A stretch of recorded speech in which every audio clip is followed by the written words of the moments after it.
धीरे धीरे भारत दुनिया के one of the biggest consumer of electronics के अंदर तब्दील हो रहा है। हमारे देश के अंदर चाहे स्मार्टफोन्स हो, दूसरे अप्लायंसेस या गैजेट्स, इनकी सेल हर महीने बढ़ते जा रही है। लेकिन इसके साथ में एक समस्या उत्पन्न होती है ई वेस्ट या इलेक्ट्रॉनिक वेस्ट की, जिसकी हैंडलिंग हम इंडियंस करना नहीं जानते। अनफॉर्चुनेटली भारत में आज भी जो ज्यादातर इलेक्ट्रॉनिक एंड रिसाइकलिंग वाली इंडस्ट्रीज है वो हैंडल की जाती है लोकल स्क्रैप डीलर्स के द्वारा। जो छोटे भंगार वाले होते हैं, लोकल लेवल पे काम करने वाले लोग होते हैं, वही उसको संभालते हैं। प्रॉब्लम ये नहीं है कि इस तरीके से हैंडल हो रही है, प्रॉब्लम ये है कि ये अनऑर्गेनाइज्ड है और लैक ऑफ अवेयरनेस यहाँ पर है, जिसके वजह से जो एनवायरमेंटल डैमेज होता है, जो पोटेंशियल इकोनॉमिक लॉस है और जो ऑप्शंस किसी के पास में बचते हैं अपने ई वेस्ट को हैंडल करने के लिए, उसके बारे में लोग समझ ही नहीं पाते। तो आज हम समझेंगे कि ये ई वेस्ट वाला इशू है क्या इंडिया के लिए और कैसे हम इंडियंस इसके अंदर कुछ चेंजेस ले आ सकते हैं। तो चलिए शुरू करते हैं।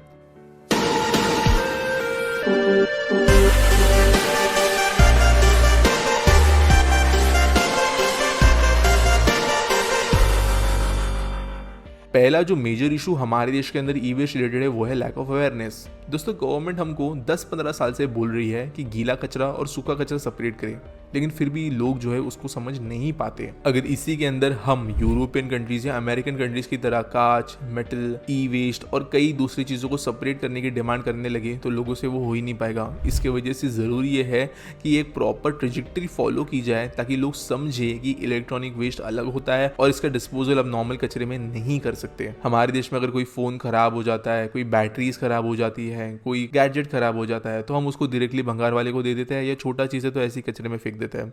लेकिन इसकी वजह से एक लॉस्ट पोटेंशियल तो है ही सामान के अंदर, लेकिन लोग खुद इसके अंदर एक इनकम जनरेटिंग सोर्स भी खो देते हैं, जो कि कुछ केसेस में बहुत बड़ा हो सकता है। फॉर एग्जांपल, एक स्मार्टफोन अगर आप यूज नहीं कर रहे हो, आपके लिए अब वो खुद के लिए यूज में नहीं है, तो उसको फेंकने से बेहतर होगा कि आप जो है उसे पास ऑन करें, या फिर इनिशियल फुटप्रिंट कम करना चाहते हो किसी भी वेस्टेज के अंदर तो आप खुद उसे किसी और से प्रोक्योर करें। आज के ई वेस्ट सिनेरियो के बारे में बात करें तो भारत की स्मार्टफोन इंडस्ट्री भी एक बहुत बड़ी कंट्रीब्यूटर निकल आती है। ऐसा डिवाइस होता है स्मार्टफोन जिसके अंदर कई 100 किस्म के अलग अलग मटेरियल्स है, कई डेंजरस है और कई वैल्यूएबल, और इसके वजह से स्मार्टफोन की रिसाइकलिंग वैल्यू भी बहुत ज़्यादा होती है। लेकिन अनफॉर्चुनेटली कई सारे लोग ऐसे होते हैं, स्पेशली अर्बन एरियाज के अंदर, जो स्मार्टफोन्स वर्किंग कंडीशन में होने के बावजूद अपग्रेड करते हैं, जिसकी वजह से पुराना स्मार्टफोन जो है वो बाय टाइम या तो खराब हो जाता है और ई वेस्ट का पार्ट बन जाता है। और इसीलिए one of the best veg किसी इंडिविजुअल के लिए रिसाइकलिंग करने के लिए या अपने एनवायरनमेंट की चिंता करने के लिए हो सकता है तो वो है अपने पुराने स्मार्टफोन को सेल करना किसी ऐसे पर्सन को जिसको उसकी नीड हो। ना सिर्फ आपके लिए पैसे जनरेट कर सकता है, लेकिन एक काफी कॉम्प्लिकेटेड चीज को रिसाइकल करने की मेहनत से बचाता है। और अगर आप भी अपना स्मार्टफोन सेल करना चाहते हो तो आप यूज कर सकते हो मिंटू ऐप, जहां पर आप बहुत इजीली अपना स्मार्टफोन बेच सकते हो। आप अपना पुराना स्मार्टफोन यहाँ पर एक स्मार्ट, सिंपल और इजी टू यूज तरीके को यूज करते हुए लिस्ट कर सकते हो। और ना सिर्फ बेचना, लेकिन खरीदना भी यहाँ पॉसिबल है। जो बाकी कई सारे आपको सेकेंड हैंड मार्केट प्लेस देखने के लिए मिलेंगे, उनसे अलग मिंटो डेडिकेटेड है स्मार्टफोन्स के लिए, जिसकी वजह से आपके यहाँ पर फोन बेचने के और खरीदने के लिए प्रोस्पेक्ट्स बढ़ जाते हैं और कोई कॉम्प्लिकेशंस भी नहीं आते।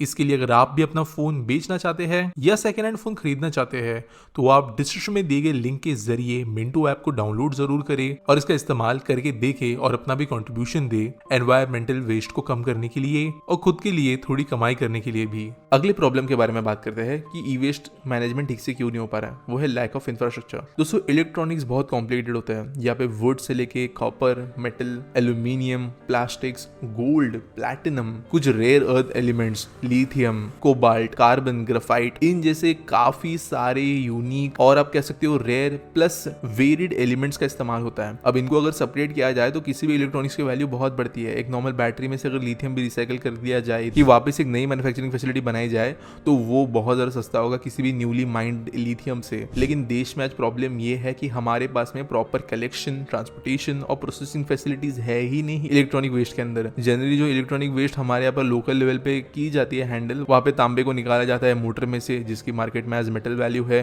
कुछ सोफिस्टिकेटेड इंडस्ट्रीज के अंदर जो प्लास्टिक्स है उनको बेचा जाता है, जबकि गोल्ड एक्सट्रैक्ट किया जाता है बहुत स्पेसिफिक केसेस के अंदर जब कंप्यूटर पार्ट्स वगैरह इन्वॉल्व हो। और ये एक प्रॉपर मैच्योर्ड वे नहीं है इलेक्ट्रॉनिक वेस्ट को हैंडल करने का।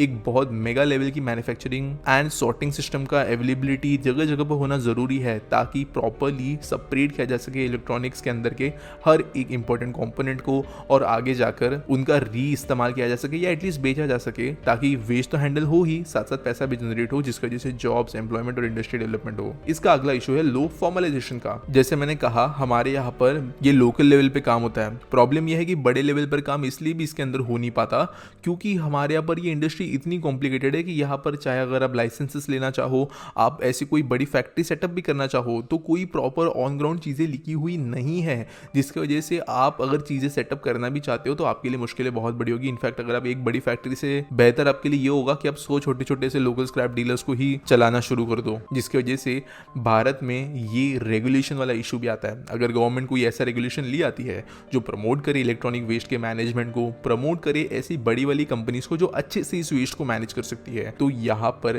वो करना मुश्किल है। वैसे कुछ जगहों पर इनके लिए प्रोविजंस बनाए जा रहे हैं, लेकिन अभी भी ये वाइड स्प्रेड नहीं है। अगला प्रॉब्लम है लिमिटेड इन्वेस्टमेंट का। दोस्तों, यूरोप के अंदर, अमेरिका के अंदर जो ये बड़ी बड़ी इलेक्ट्रॉनिक्स कंपनी होती है, उनको लायबल पकड़ा जाता है और उनको जिम्मेदार माना जाता है अपने इलेक्ट्रॉनिक वेस्ट के लिए। इसकी वजह से कई बार जो ये बड़ी ई वेस्ट हैंडलिंग फैसिलिटीज होती है उनमें इन्वेस्टमेंट्स देखने मिलते हैं, क्योंकि वो ओवरऑल इंडस्ट्री के फेवर में होता है और कायदे कानून के हिसाब से करना जरूरी भी होता है। लेकिन भारत में ऐसा नहीं है। कोई कंपनी अगर जानती भी है कि वो एनवायरनमेंट को नुकसान पहुंच रही है, गवर्नमेंट के लिए पोटेंशियल रेवेन्यू लॉस कर रही है, लोगों के लिए भी एक बेहतर चीज नहीं प्रोवाइड कर पा रही, लेकिन वो रेगुलेशन से बंदी नहीं है, तो वो चीज को प्रमोट नहीं करेंगे। आज अगर इंडियन मार्केट में BS6 गाड़ियां बिक रही है और कंपनीज रोड होकर कुछ मॉडल्स बंद कर रही है, मॉडल्स अपग्रेड कर रही है, तो वो इसलिए कर रही है क्योंकि गवर्नमेंट रेगुलेशंस के बिना वो अपने बिजनेस को चला नहीं पाएंगे और उसकी वजह से पोल्यूशन ऑटोमेटिकली कम हो रहे हैं। प्रॉब्लम ये है कि इलेक्ट्रॉनिक्स इंडस्ट्री के अंदर ऐसे इंडिया में रेगुलेशंस है नहीं, जिसकी वजह से यहाँ पे कंपनीज भी बहुत खुले में चलती है कि उनको वैसे भी कोई यहाँ पर ड्रॉबैक नहीं है। अगर गवर्नमेंट कोई रेगुलेशंस बनाती है जहाँ पर उनको कोई परसेंटेज ऑफ ई वेस्ट खुद ही रिसाइकिल करना पड़े,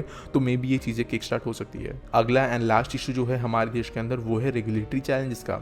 अगर ऐसी चीज़ें एनफोर्स भी भारत के अंदर हो जाती है ई वेस्ट मैनेजमेंट के अंदर, तो प्रॉब्लम यह है कि उसका एनफोर्समेंट बहुत मुश्किल होगा, क्योंकि इलेक्ट्रॉनिक्स जो है वो काफ़ी ज़्यादा पर्सनल लेवल तक आगे जाते हैं। आपको एक बात बताता हूँ, जैसे एप्पल कंपनी है, वो यूएसए के अंदर एक रिटर्न रिसाइकिल प्रोग्राम चलाती है, जहाँ पर अगर आपके पास एक पुराना आईफोन है जो कि पूरी तरीके से खत्म हो चुका है, वो चलता भी नहीं है, तो आप एप्पल को वो रिटर्न कर सकते हो। एप्पल जो है अपनी जिम्मेदारी को देखते हुए उसको एक एक पार्ट अलग करता है, आपको उसके बदले थोड़ा डिस्काउंट मिलता है नए एप्पल प्रोडक्ट के परचेज के ऊपर, और बाद में वो जो सारे प्रोडक्ट्स हैं उनको रिसाइकिल करके वापस इस्तेमाल किया जाता है। अब जैसे मैंने कहा, रेगुलेटरी एनवायरनमेंट न होने की वजह से ये कोई करता नहीं है, और इसके लिए जिनके पास में पैसा और पावर है चीजें करने के लिए, वो उस चीज के अंदर इंटरेस्ट नहीं दिखाते। और क्योंकि एप्पल ये चीजें कर रहा था यूएसए के अंदर, तो अब लोगों में ऑटोमेटिकली अवेयरनेस बढ़ गई है, और लोगों में वो अवेयरनेस इंडिया में नहीं बढ़ पा रही क्योंकि कोई कंपनी यहाँ पे खुद से एफर्ट्स ले नहीं रही है, और इसकी वजह से इंडिया में हमें ई वेस्ट इंडस्ट्री का पोटेंशियल लूज होते हुए नजर आ रहा है। उम्मीद करता हूं आपको वीडियो अच्छी लगी होगी। आपको मैं फिर से एक बार याद दिला देता हूं कि one of the best methods e waste को कम करने के लिए हो सकता है रीयूज करना,